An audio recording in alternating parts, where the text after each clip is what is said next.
কি হলো? চিঠিটা পড়ে তুমি হঠাৎ এরকম হতবাক হয়ে গেলে কেন? কার চিঠি? হৃদয়, বলুন না দাও। কখন এসেছে চিঠিটা? তা তো বলতে পারবো না, লেটার বক্সে ছিল, আমি নিয়ে এলাম। কোনো খারাপ খবর?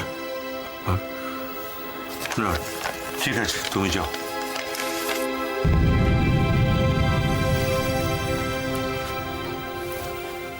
কি হলো? কার চিঠি বললে না তো? শশাঙ্ক, শশাঙ্কর চিঠি। শশাঙ্ক? আজ এত বছর পরে ও তোমায় চিঠি লিখেছে? কি কি কি লিখেছে? আমাকে দেখা করতে বলেছে। কিন্তু কিন্তু তুমি ওর সঙ্গে দেখা করবে কি করে? তুমি তো ওর ঠিকানা জানো না। চিঠিতে ঠিকানা জানিয়েছে।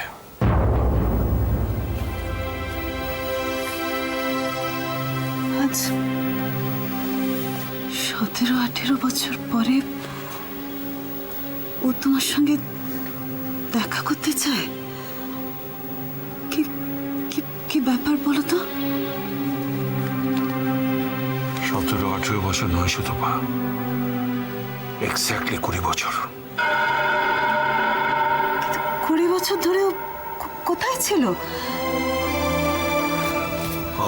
আমি চেষ্টা করেছিলাম শতপা, আমি জানাশোনা সব জায়গায় খোঁজ করেছিলাম, কেউ ও সন্ধান দিতে পারেনি।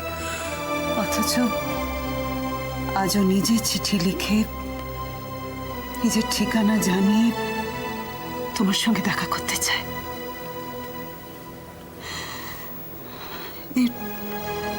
এর পেছনে ওর অন্য কোনো উদ্দেশ্য নেই তো? না না, কি উদ্দেশ্য থাকবে? তুমি যাই বলো, আমরা এত বছর ধরে হাজার চেষ্টা করে যার সন্ধান পাইনি, সে হঠাৎ কোনো উদ্দেশ্য ছাড়াই তোমার সঙ্গে দেখা করতে চায়। এটা আমি বিশ্বাস করতে পারছি না। হয়তো কোনো বিপদে পড়েছে, কিংবা এত বছর বাদে নিজের ভুলটা বুঝতে পেরে প্রায়শ্চিত্ত করতে চাইছে। সেক্ষেত্রে আমার কিছু বলার নেই, কিছু বলার নেই।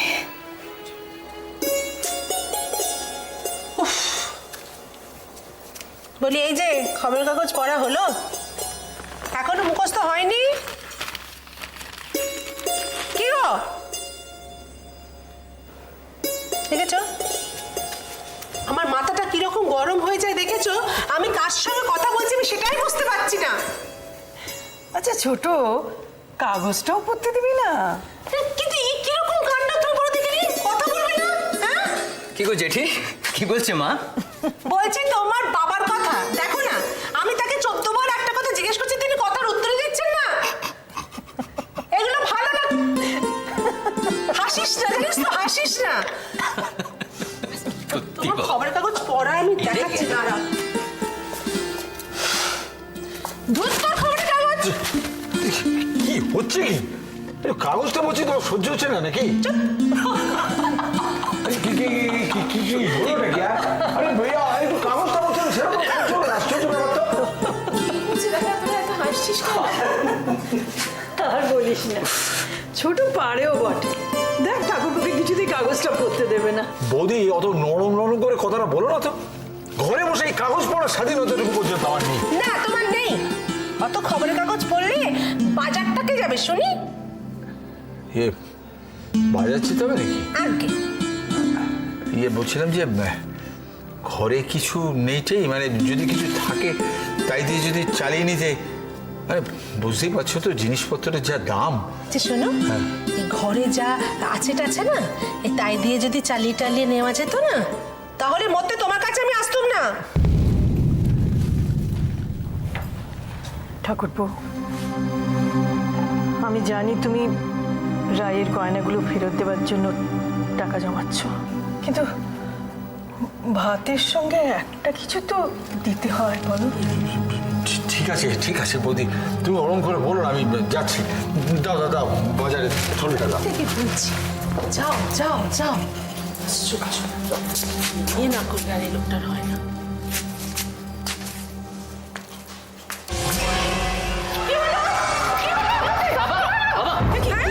কি হয়েছে? কি গো? আরে কি হয়েছে বলবি তো? কি গো সন্দীপ? হ্যাঁ কি হয়েছে? ঠিক আছে কিচ্ছু না, কি ঠিক আছে? হঠাৎ করে উঠেছি তো, ওদের একটু মাথাটা একটু ঘুরে গেছে। এখন কিরকম লাগছে? ঠিক আছে বৌদি, দেখো ঠিক আছে। তোমার কার হচ্ছে যে তুমি দেখো তোমাকে তোমার বাবা বাজার গিয়ে কাজ দাঁড়া, আমি পারবো, আমার কিছু হয়নি, ঠিক আছে। যতই পারো তোমার গিয়ে কাজ নেই তো সন্দীপ যাবে যা তো বাবা বাজারটা যা যা রে মা, কি আজকে আবার আমায় অফিসে তাড়াতাড়ি যেতে হবে, খুব মুশকিল পড়ে যাবো। তোমরা জানো তো রাইয়ের ওই গয়নাগুলোর জন্য আমি টাকার বন্দোবস্ত করার চেষ্টা করছি। না কিন্তু এই অবস্থায় অন্যকে আমি কি করে না, আমি পাঠাবো বুঝতে সন্দীপ? পারছি। আরে কিচ্ছু হবে না। আমি যাবো না, না, না। হ্যাঁ আমি সুজনকে নিয়ে বাজারে যাব তুই যাবি? তোর স্কুলে দেরি হয়ে যাবে না? হ্যাঁ রে, যাবো না আজকে স্কুলে, ছুটি নিয়ে নেবো। রোজই তো যাই, একদিন না গেলে কি আর হবে। সুজন বলছিলাম কি সৈকত, কাল রাত্রে ভালো ঘুম হয়েছিল? হ্যাঁ, না হওয়ার কি আছে? হঠাৎ এই প্রশ্ন? না না, অনেক সময় কি হয়, ওই মানে কালকে রাতে একটা এক্সাইটিং খবর শুনলো তো, অনেক সময় হয় কি রাতে ভালো করে ঘুম হয় না মানুষের, মানে ওই হতেই পারে, মানে হয় না, স্বাভাবিক।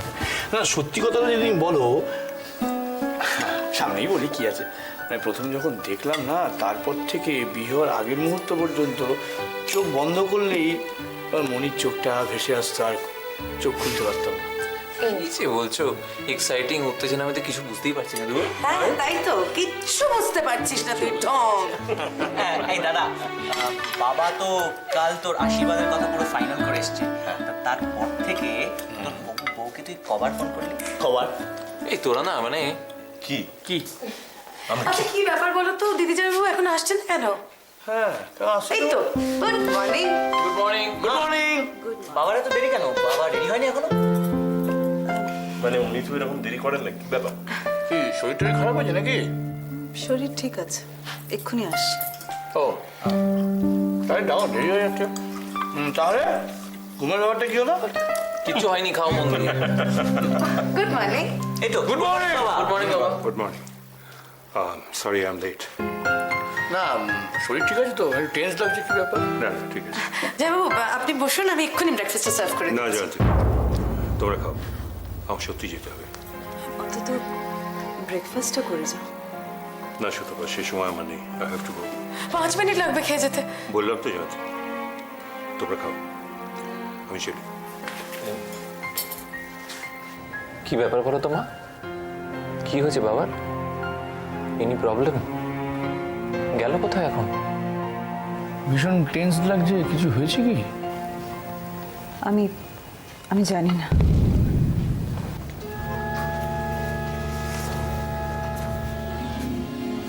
কি চিন্তা করছো পেপে?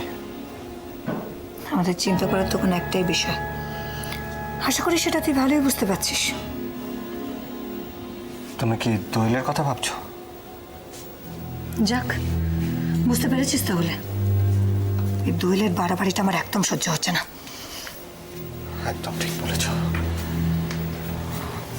এত চেষ্টা করলাম, ওই মেয়েটাকে কিছুতেই আমরা বসে আনতে পারছি না। তুই তো অনেক বড় বড় কথা বলেছিলিস, তুই বলেছিলি এটা করবো সেটা করবো। পিপি, আমরা তো চেষ্টার কোনো ত্রুটি রাখিনি, সেটা তো তুমিও খুব ভালো করে জানো। কিন্তু বাবা যে এরকম একটা বন্দোবস্ত করে যাবে, সেটা কি আমরা স্বপ্নেও ভাবতে পেরেছিলাম? দাদা ধ্রুব উকিলকে পাওয়ার প্যাটার্নিটা দেওয়ার ফলে কিন্তু যত সমস্যা তৈরি হয়েছে। আর ধ্রুব আঙ্কাল দোয়েলের কথা ছাড়া কিচ্ছু করবেন না, তাই দোয়েলের কাছে এখন আমাদের হাত পা বাঁধা।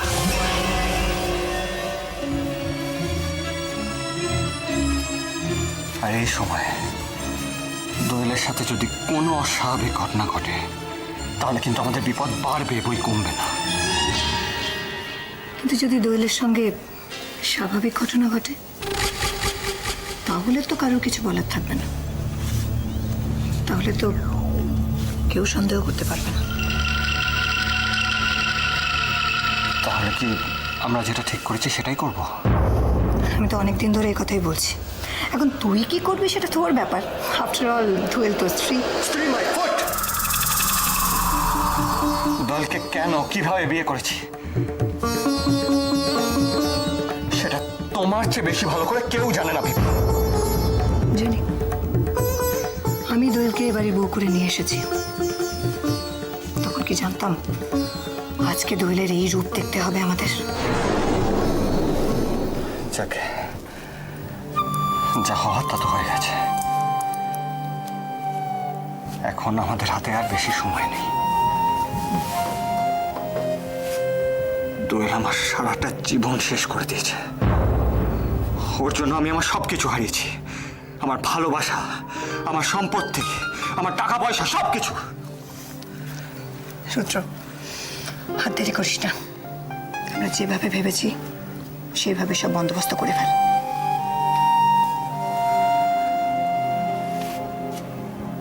তবে তাই হোক।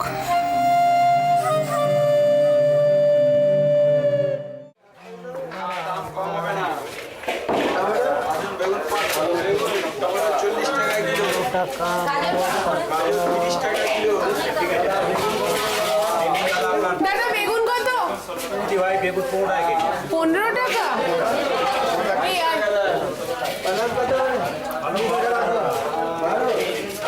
দাদা, হ্যাঁ, পেঁয়াজ কত করে? 40 টাকা কিলো।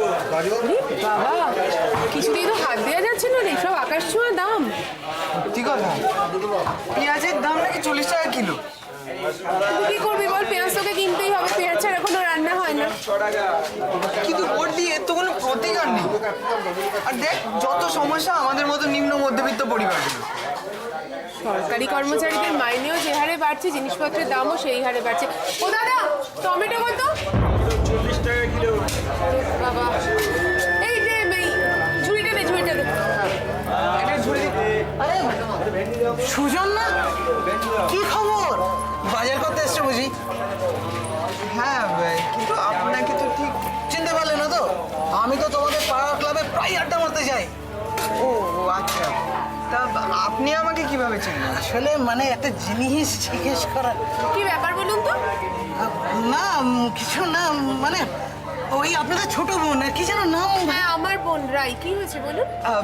বর্দি, এটা রাখ, আমরা মানে ওই দিকটা দেখি। চল না, রাখ না, রাখ, চল এই দিকটা। আরে অপর্ণা, কেমন আছো? ভালো, আপনি কেমন আছেন? এই চলে যাচ্ছে। তা ভালো কথা, রাইয়ের কোনো খবর পেলে? আসলে একই পাড়ায় থাকি, মেয়েটাকে ছোট থেকে বড় হতে দেখেছি। স্বভাব চরিত্র তো ভালো বলেই জানতাম, কিন্তু কেন যে মেয়েটা এরকম করলো কে জানে। আচ্ছা, আপনারা কেউ জানতেন না যে ওর এরকম একটা ইয়ে ছিল? আচ্ছা, আপনি একটু ভালো করে কথা বলুন। সব বাবা, খারাপ কি বললাম? ও, বিয়ের পিড়ি থেকে বাকি ফুল, সেটা তো খুব ভালো কথা। আর আমি কিছু বললে সেটা খারাপ। হ্যাঁ, ঠিক তাই। আমার বোন, আমাদের বাড়ির মেয়ে, আমাদের মাথা ব্যথা। আপনাদের কি দরকার? এখনো উঁচু গলায় কথা বলছো অপর্ণা? তোমার লজ্জা করে না? তুমি জানো তোমাদের জন্য আমাদের পাড়ার কত বদনাম হচ্ছে? আমাদের জন্য? কেন, আমার বোন কি করেছে? চুরি করেছে না ডাকাতি করেছে? কাউকে ভালোবেসে বিয়ে করা বুঝি আইনের চোখে অপরাধ? লজ্জা পাওয়ার তো কোনো কারণ আমি দেখি না। লজ্জা পাবো কেন? দিদি, দিদি আয়। তুই কেন এদের সঙ্গে এত কথা বলিস বলতো? না, তুই দেখ না, শোন আমার কথা। এটা অন্যের চরিত্র নিয়ে সমালোচনা করতে ভালোবাসে, নিজেদের চরিত্রের কথা একবারও ভাবে না। চল। তুমি তো কোথাও বেরোচ্ছ? হ্যাঁ, কোথায় যাচ্ছ? বাড়িতে বসে থাকলে হবে? বেরোতে হবে না? সেটা তো ঠিকই, কিন্তু এত সকালে কোথায় যাচ্ছ সেটা তো বলবে। দেখো রাই, আমাদের যা টাকা পয়সা ছিল সব শেষ হয়ে গেছে। এবার তো একটা কাজ জোগাড় করতে হবে, তাহলে সংসারটা চলবে কিভাবে বলো? কোনো কাজের খোঁজ পেয়েছো? বললে না তো। না, কোনো খোঁজ পাইনি, অনেক চেষ্টা করেছি। আমি শুধু ভাবছি একটা কথা, কিভাবে কি হবে। খাওয়া দাওয়ার কথা ছেড়ে দিলাম, মাসের শেষে অন্তত ওনাদের ঘর ভাড়াটা দিতে হবে। এখনই হাল ছেড়ে দিচ্ছ কেন? আমি জানি আজ না হয় কাল তুমি কিছু একটা কাজ করতেই পারবে। আরে বাবা, কাজের সন্ধানেই তো যাচ্ছি। আজকে আমাকে একটা লোক ডেকেছে কাজের ব্যাপারে, দেখি কি হয়। তাই সত্যি? কি কাজ গো? কি কাজ সেটা আমি জানি না, মানে যা কাজ দেবে তাই করে নেব। অন্তত আমাকে চাকরিটা জোগাড় করে দিচ্ছে। কে গো? কে দিচ্ছে কাজটা? কে আবার? তুমি চিনবে না। আচ্ছা রাই, ছাড়ো না এসব কথা, আমি তোমাকে ফিরে এসে সব কিছু বলবো। না বলো না। কোথায় কাজে যাচ্ছ? কোন অফিসে? কি নাম গো সেই অফিসে? বলো না। বললাম তো, আগে যাই, গিয়ে দেখি কি ব্যাপার, তারপরে তোমাকে এসে সব কিছু বলছি। না বলো, আমার ধৈর্য থাকছে না। বলো না, তুমি কাজে যাবে না, আমায় বলবে না? রাই, সেরকম কোনো কাজ নয়, নাহলে তোমাকে বলতাম না। তুমি জানো তুমি আমার কত খুশি হচ্ছে। তোমায় কি বলবো, বলো না কি কাজ? ওই চার দোকানের ছেলেটা, ও আমাকে বলেছে যে মুদিখানায় একটা খাতা লেখার কাজ আমাকে জোগাড় করে দেবে। তুমি মুদির দোকানে কাজ করবে? হ্যাঁ, তাতে কি হয়েছে? তাই সৎভাবে করলে কোনো কাজই অসম্মানের নয়। তাই বলে মুদির দোকানের কাজ?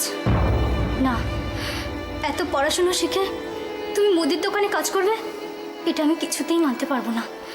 তার চেয়ে তুমি মন দিয়ে পড়াশোনাটা করে কস্টিংটা পাশ করে নাও। করবো তো। দেখো, আমি সারাদিন কাজ করব আর রাত্রিরে মন দিয়ে পড়াশোনা করবো, ব্যাস। কিন্তু তাই বলে মুদির দোকানে কাজ? আচ্ছা রাই, একবার আমার দিকে দেখো। দেখো দেখো, তুমি একটা ছোট্ট কথা একবার বোঝার চেষ্টা করো, ঠিক আছে? দেখো, আমি যদি কোনো কাজ না করি তাহলে কিভাবে সংসারটা চলবে? আর তার থেকে বড় কথা হচ্ছে যে আমি যদি টাকা পয়সা জমা না করতে পারি, তোমার গয়নাগুলো ফেরত দেবো কিভাবে আমি? না, তুমি আমাকে যতই বোঝানোর চেষ্টা করো, তুমি একটা মুদির দোকানে কাজ করবে, এটা আমি কিছুতেই মেনে নিতে পারবো না, কিছুতেই না।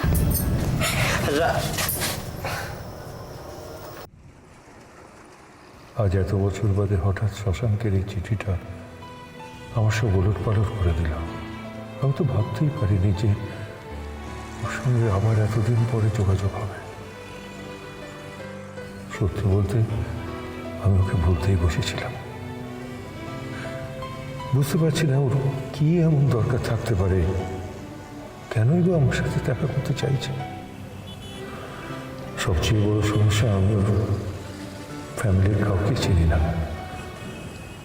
ওর স্ত্রীকে তো আমি চোখেই দেখিনি।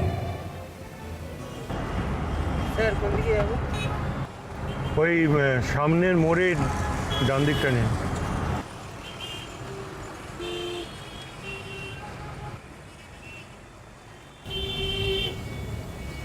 বুঝতে পারছি না ওরা আমাকে কিভাবে নেবে।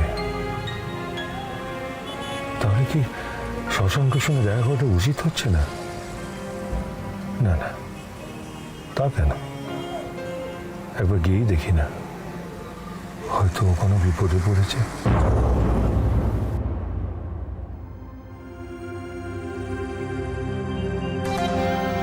আমি এখন কি করব? কেউ তো আমার কথা বিশ্বাস করতেই চাইছে না। কি করে আমি সবাইকে বিশ্বাস করাবো যে আমি সত্যি চন্দ্রাকে দেখেছি? তাহলে কি সত্যি আমার মনের ভুল, নাকি এর পেছনে অন্য গভীর ষড়যন্ত্র আছে?